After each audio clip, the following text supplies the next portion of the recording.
Friends, अब हम बात करते हैं लोक लुभावनवाद यानी कि पॉपुलिज्म की। फ्रेंड्स, यह एक ऐसी शासन प्रणाली है जिसमें सरकार ये दिखाने की कोशिश करती है कि सरकार जो कुछ भी कर रही है वो जनता की इच्छा के अनुसार ही कर रही है। फ्रेंड्स, पॉपुलिज्म को हम कुछ विशेषताओं के जरिए अच्छे से समझ सकते हैं। पॉपुलिज्म की एक विशेषता ये है कि पॉपुलिज्म में फ्री एंड फेयर इलेक्शन तो होते हैं, मतलब चुनाव बिल्कुल स्वतंत्र रूप से होते हैं जैसे कि लोकतंत्र में होता है। बट ये डर बना रहता है कि जो सत्ताधारी दल है उसने इलेक्शन से छेड़छाड़ की है, कुछ गड़बड़ी इलेक्शन में है। हालांकि कोई गड़बड़ी होती नहीं है, बस ऐसा माहौल बना रहता है।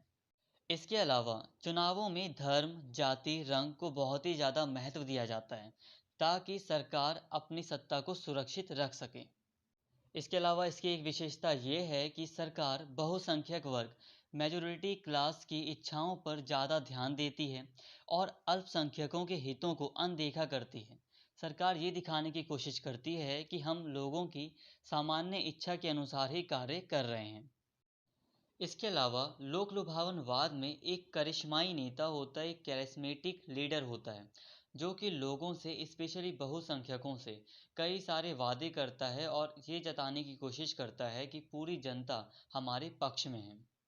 पॉपुलिज्म में जो विपक्ष होता है वो काफ़ी कमज़ोर हो जाता है, क्योंकि जो सत्तावादी सरकार होती है वो ये दिखाने की कोशिश करती है कि जो विपक्षी पार्टीज़ हैं वो सत्ता के लायक हैं ही नहीं, वो बहुत ही ज़्यादा भ्रष्ट हैं और जब उनके पास सत्ता थी तो उन्होंने बहुत ही भ्रष्टाचार किया था। इसके साथ ही अगर हम देखें तो पॉपुलिज्म में जो मीडिया होती है वो स्वतंत्र रूप से कार्य करती है, बट हाँ, सत्ताधारी दल का थोड़ा बहुत प्रभाव मीडिया पर देखा जा सकता है। तो फ्रेंड्स, हम पॉपुलिज्म को समझ रहे हैं तो पॉपुलिज्म हमें एक तरह से लोकतांत्रिक व्यवस्था की तरह ही नज़र आता है। बट फ्रेंड्स, हमें इन दोनों के बीच थोड़ा सा डिफरेंस पता होना चाहिए, इसलिए प्लीज़ वीडियो को पूरा देखें, एंड में ज़रूर आपको समझ में आ जाएगा। फ्रेंड्स, आज के टाइम पर हमें पॉपुलिज्म के कई उदाहरण मिल सकते हैं, जैसे कि अमेरिका, जापान, बोलिविया, यहाँ तक कि इंडिया में भी कहा जाता है कि पॉपुलिज्म बढ़ रहा है। तो इन देशों में हमें पॉपुलिज्म देखने को मिल जाता है। दोस्तों, सिंपल वर्ड्स में कहा जाए तो पॉपुलिज्म हमें लोकतांत्रिक प्रणाली में ही देखने को मिलता है, डेमोक्रेसी में ही हमें ये पॉपुलिज्म देखने को मिलता है।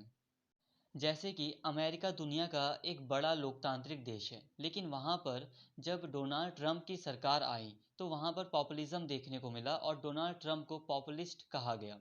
उन्होंने बहुसंख्यक वर्गों के हितों को बढ़ावा दिया और अल्पसंख्यकों के हितों, जैसे कि रेड इंडियन जो कि ब्लैक लोग हैं वहाँ के, उनके हितों को अनदेखा किया।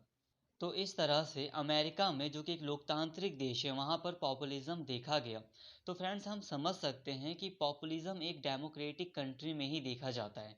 दोस्तों, हमें डेमोक्रेसी और पॉपुलिज्म में बहुत ही कम अंतर देखने को मिलता है। एक छोटा सा अंतर यही है कि पॉपुलिज्म में सबका साथ सबका विकास वाली धारणा नहीं होती। पॉपुलिज्म में जो सत्ताधारी वर्ग होता है, जो सरकार होती है, वो बहुसंख्यक वर्गों के हितों को ज़्यादा से ज़्यादा बढ़ावा देती है ताकि बहुसंख्यक वर्ग उसके साथ रहे, और वो कई बार अल्पसंख्यकों के हितों को जानबूझकर अनदेखा करती है या उन्हें नीचा दिखाती है ताकि बहुसंख्यक वर्ग हमेशा सरकार से बंधा रहे और सरकार से खुश रहे। साथ में ही सरकार हमेशा ये दिखाने की कोशिश करती है कि हम पूरे देश की जनता के अनुसार, जनता की इच्छा के अनुसार कार्य कर रहे हैं।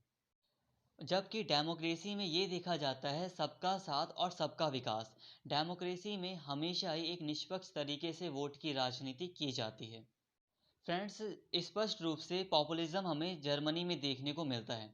जब वर्ल्ड वॉर वन के बाद जर्मनी की अर्थव्यवस्था पूरी तरह खराब हो जाती है, जर्मनी पूरी तरह बर्बाद हो जाता है, तो जिस तरह हिटलर का उदय जर्मनी में होता है वो पॉपुलिज्म का सबसे अच्छा उदाहरण था। जर्मनी की जनता जो सुनना चाहती थी, हिटलर ने वो वादे किए उनसे। हिटलर ने उनको अपनी ओर आकर्षित किया। हिटलर ने ये दिखाया कि जो यहूदी हैं हमारे देश के, उन्होंने हमारे साथ गद्दारी की है और उनके कारण हम वर्ल्ड वॉर हारे थे।